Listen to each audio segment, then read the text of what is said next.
Assalamualaikum warahmatullahi wabarakatuh. Baik teman-teman, kita menuju ke slide berikutnya mengenai pedoman praktik laboratorium yang benar atau GLP.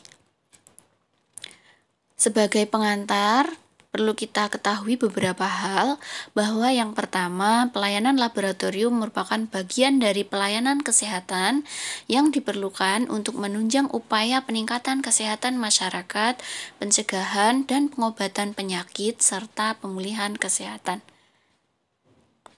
Adapun manajemen dan organisasi yang ada di laboratorium terdiri dari visi dan misi, kemudian alur pelayanan, kemudian persyaratan unsur-unsur manajemen, dukungan kebijakan, job desk, pelatihan dan pengawasan, berikutnya tenaga atau SDM, kemudian manajemen mutu, komunikasi, dan pendidikan maupun pelatihan, baik formal maupun informal.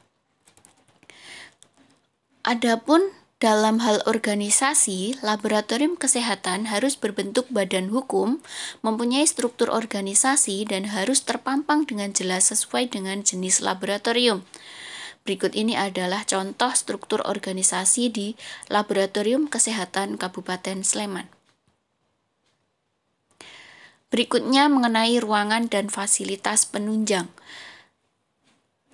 Diatur dalam bagian ini misalnya mengenai ruangan penerimaan spesimen, kemudian ruangan fasilitas penunjang, baik itu WC, limbah, dan sebagainya. Kemudian peralatan laboratorium juga diatur di dalam bab 4, misalnya hal-hal yang perlu diperhatikan dalam peralatan laboratorium. Yang pertama adalah dasar pemilihan alat, harus sesuai kebutuhan, fasilitas yang tersedia, SDM yang ada, reagen, sistem alat, pemasok, nilai ekonomis, dan terdaftar di Departemen Kesehatan. Nah, penjelasan mengenai pemilihan alat, bahwa jika alat yang akan kita sediakan di laboratorium tersebut harusnya adalah alat-alat yang sesuai dengan kebutuhan, dalam arti jangan sampai alat yang disediakan tidak atau hampir tidak pernah digunakan, seperti itu ya. Jadi kita harus sesuai dengan kebutuhan. Berikutnya sesuai dengan SDM. Dalam arti ketika kita akan melakukan pengadaan alat, semestinya SDM yang ada sudah mendapatkan pelatihan sehingga bisa mengoperasikan atau menggunakan alat tersebut. Berikutnya mengenai pemilihan pemasok, reputasi harus baik, fasilitas uji fungsi, tersedia petunjuk operasional dan troubleshooting-nya, serta sebaiknya juga akan memiliki suku cadang yang mudah diperoleh. Berikutnya, evaluasi peralatan yang baru dilakukan sebelum atau sesudah pembelian, cek fungsi dan spesifikasi. Penggunaan dan pemeliharaan alat meliputi pemakaian, pemeliharaan sesuai dengan buku manual. Hal-hal yang perlu diperhatikan meliputi kecukupan dan kemampuan alat, log alat, syarat pengoperasian alat, jaminan keamanan, penanganan alat rusak, pencegahan kontaminasi, dan kalibrasi. Nah, pada poin yang terakhir ini ya, meliputi penanganan alat rusak, pencegahan kontaminasi, dan kalibrasi ini perlu diperhatikan, apalagi yang terkait dengan kalibrasi. Kalibrasi di sini sangat penting sekali untuk diperhatikan, karena alat yang tidak terkalibrasi dengan baik akan bisa memberikan hasil yang tidak valid.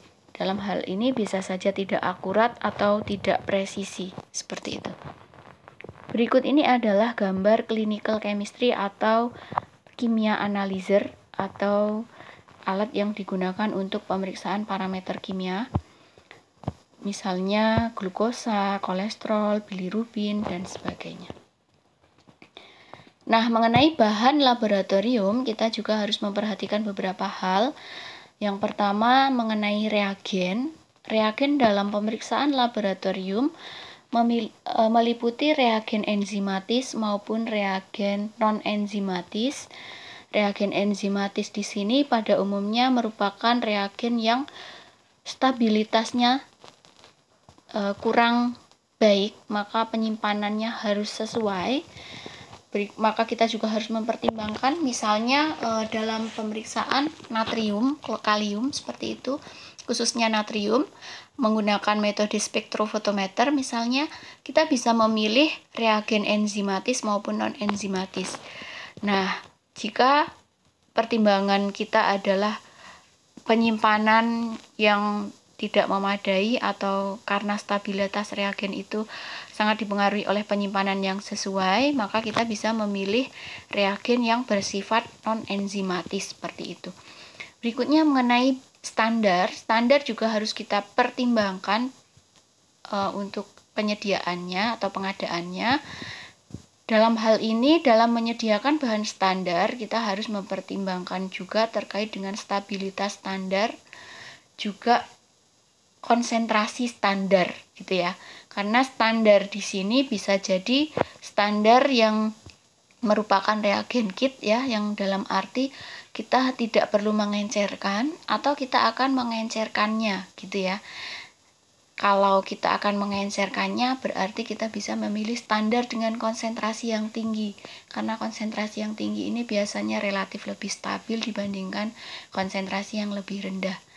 Tapi kalau dia reagen kit, biasanya standarnya sudah include dengan reagennya, gitu ya. Jadi kita tidak mengencerkannya sendiri seperti itu.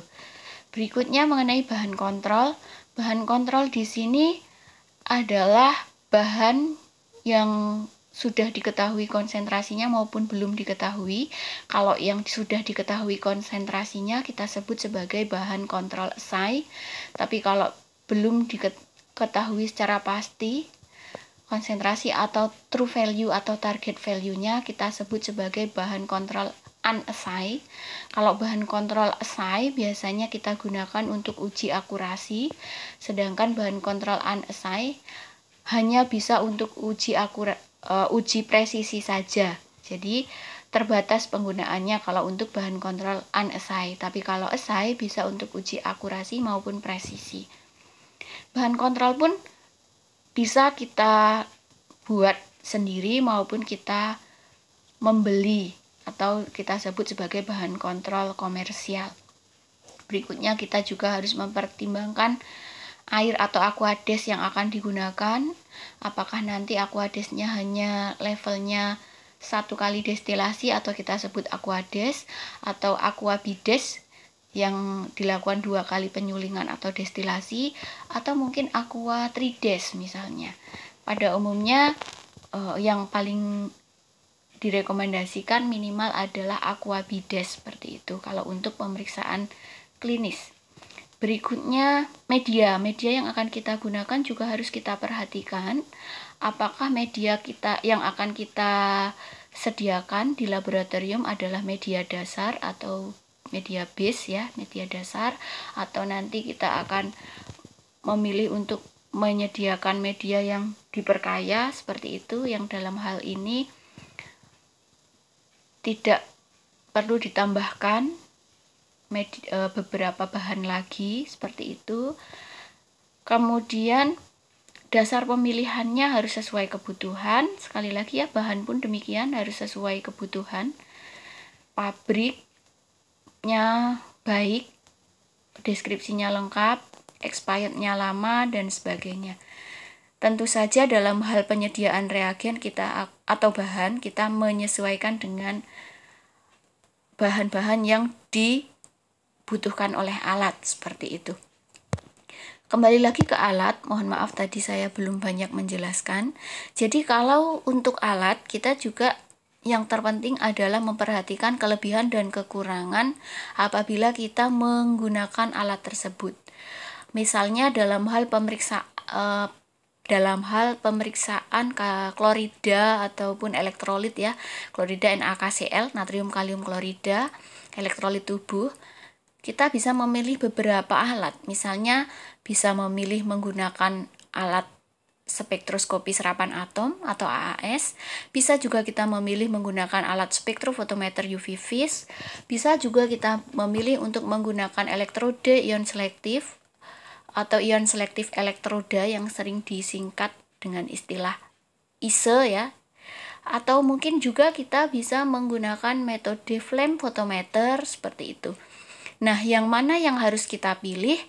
Yang akan kita pilih adalah metode alat yang memiliki banyak kelebihan dibandingkan kekurangan dan akan lebih efektif jika kita terapkan di laboratorium kita, gitu ya.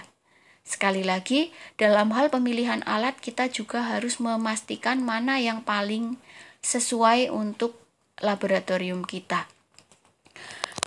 Di samping itu kita juga harus memperhatikan spesifikasi dari alat yang akan kita beli. Berikut juga merek ya, karena kadang merek ini juga menentukan daya penggunaan dari alat tersebut. Semakin bagus mereknya, biasanya alat tersebut akan bisa digunakan lebih lama seperti itu. Berikutnya untuk reagen, seperti yang sudah saya sampaikan tadi ya.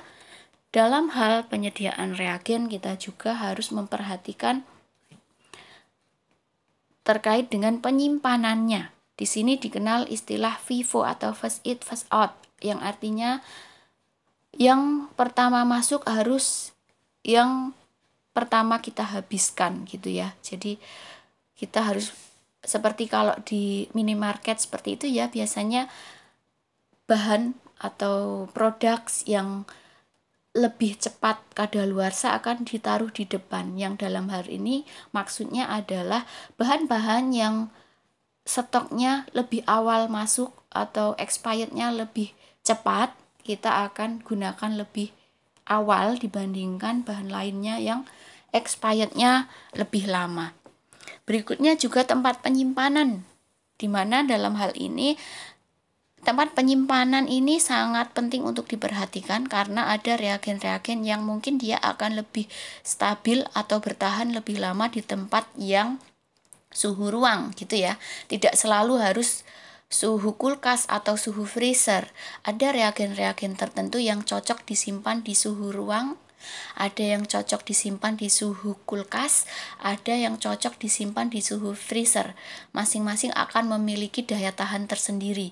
Mungkin ada suatu reagen yang bila disimpan di suhu ruang, dia akan bertahan selama 2 minggu.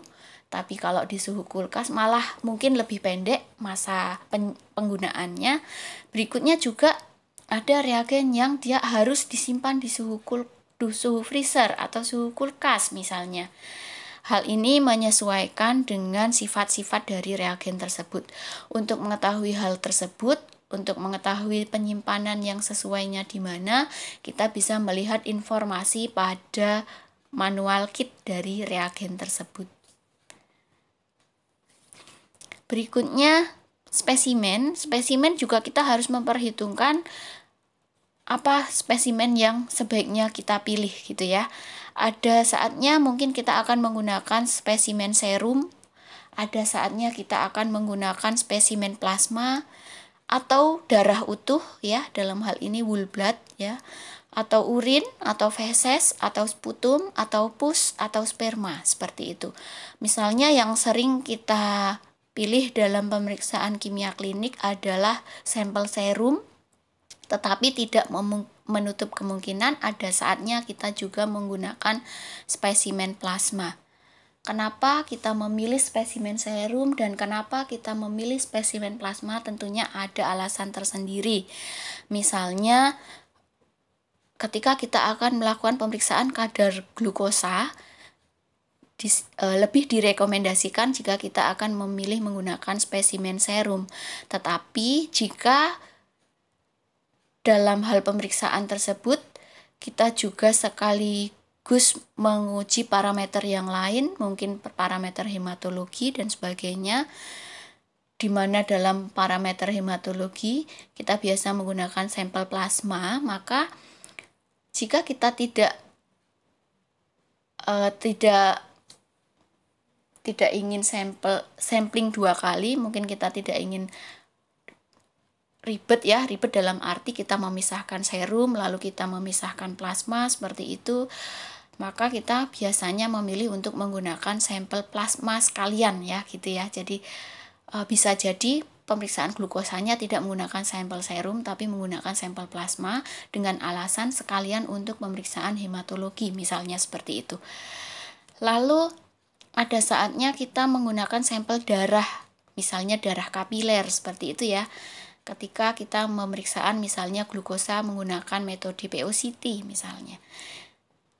Jadi di sini setiap spesimen yang kita pilih tentunya sudah mengikuti kriteria yang kita inginkan gitu ya. Dan sudah dipertimbangkan positif atau kelebihan dan kekurangannya gitu. Ada saatnya mungkin kita akan menggunakan sampel urin gitu ya. Misalnya glukosa. Glukosa itu kadang kita bisa mengukur kadar glukosa serum atau plasma, tapi kadang kita juga mengukur glukosa urin seperti itu. Nah, kapan kita akan memilih menggunakan glukosa serum, kapan kita memilih menggunakan glukosa urin, tentunya kita sudah memperhitungkan tujuan dari pemeriksaannya. Misalnya kalau glukosa urin bisa jadi karena kita ingin mengetahui bagaimana kemampuan ginjal dalam menyaring glukosa seperti itu. Berikutnya mungkin nanti bisa dibaca sendiri ya teman-teman. Mengenai metode pemeriksaan, penting sekali ya di sini kita memilih metode yang tepat. Misalnya seperti yang saya sampaikan tadi, bahwa misalnya kalau kita ingin melakukan pemeriksaan kadar natrium pada sampel serum, di situ kita bisa memilih metode enzimatis maupun non-enzimatis, meskipun yang mungkin sering digunakan adalah metode enzimatis ya. Nah, maka kita harus memperhitungkan terkait dengan sensitivitas metode. Apa itu sensitivitas? Sensitivitas ini terkait dengan kalau dia uji kuantitatif berkaitan dengan nilai LOD atau batas deteksi minimal yang bisa diberikan oleh alat. Yang artinya adalah batas minimal suatu analit dalam sampel dapat dideteksi oleh alat. Semakin sensitif suatu metode, maka semakin kecil nilai LOD yang dimiliki oleh alat gitu ya.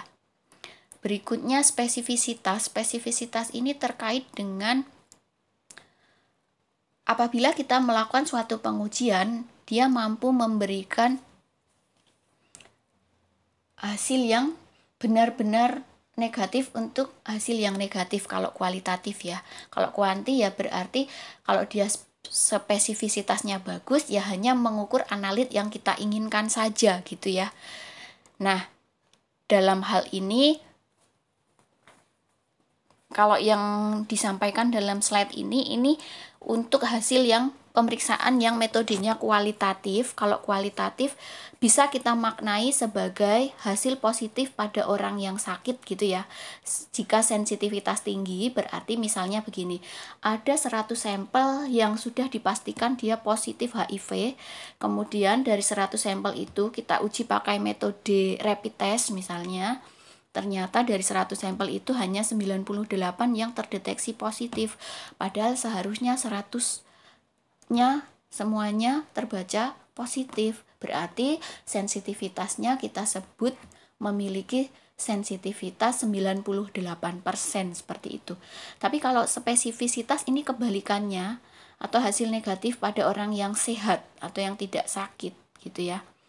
Yang artinya bagaimana? Artinya adalah jika kita menyediakan 100 sampel orang yang benar-benar sehat, tidak terkena HIV, tapi ternyata dari 100 orang yang sehat tersebut ada 2 yang terdeteksi positif, padahal seharusnya negatif. Seperti itu, maka dalam hal ini spesifisitas metode adalah 98% karena dia hanya mampu memberikan hasil negatif pada orang yang sehat sebanyak 98 dari 100 sampel.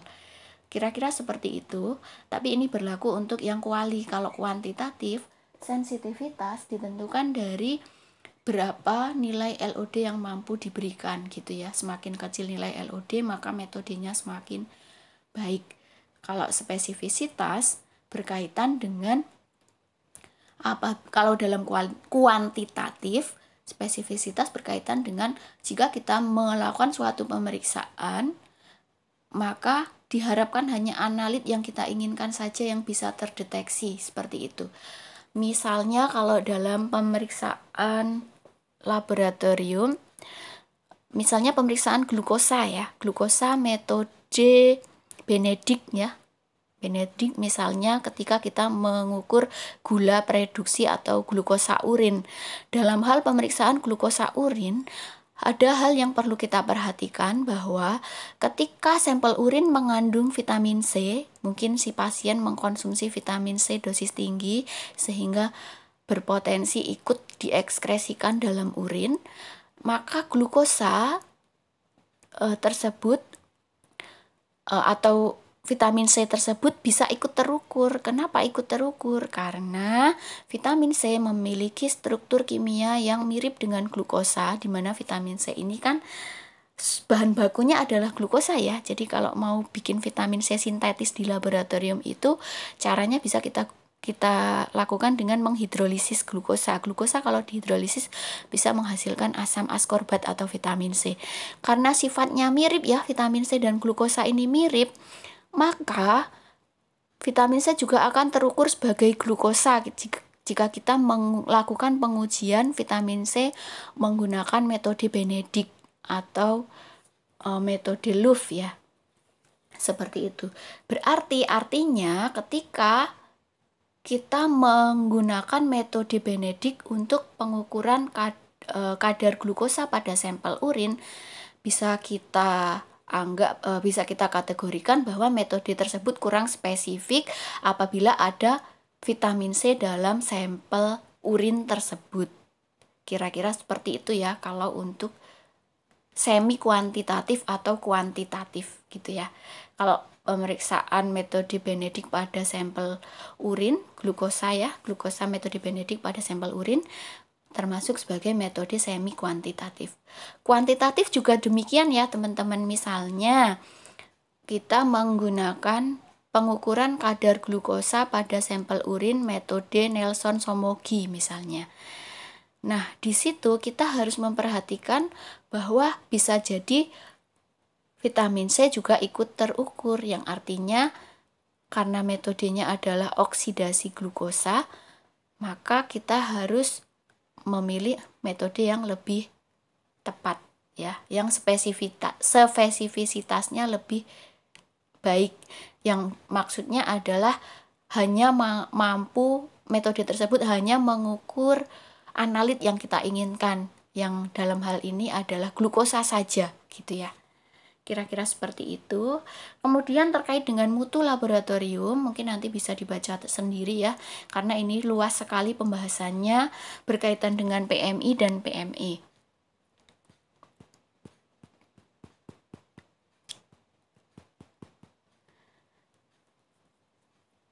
Dalam hal jaminan mutu atau quality assurance, di sini ada siklus yang perlu kita perhatikan, mulai dari pre-analitik, analitik, dan post-analitik. Ini mungkin akan lebih banyak dibahas di teori pemantapan mutu dan validasi metode ya. Berikutnya mungkin yang lainnya bisa dibaca sendiri, karena di sini saya terbatas waktu sehingga penjelasannya hanya singkat. Nanti kita diskusikan di Google Classroom. Terima kasih atas perhatiannya. Saya